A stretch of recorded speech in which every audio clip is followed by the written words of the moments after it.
வணக்கம்.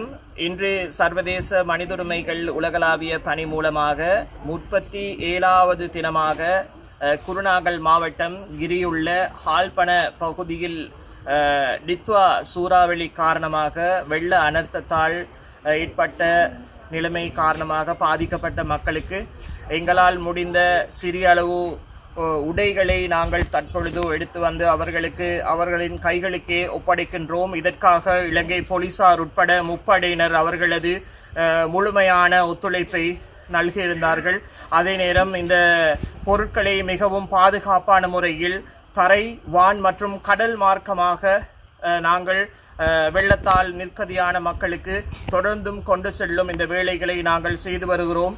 தொடர்ந்தும் சர்வதேச மனிதுரிமைகள் உலகளாவிய பணியோடு இணைந்திருங்கள். எங்களால் முடிந்த அனைத்து உதவிகளையும் இந்த நேரத்தில் செய்வதற்கு நாங்கள் தயாராக இருக்கிறோம். நன்றி, வணக்கம்.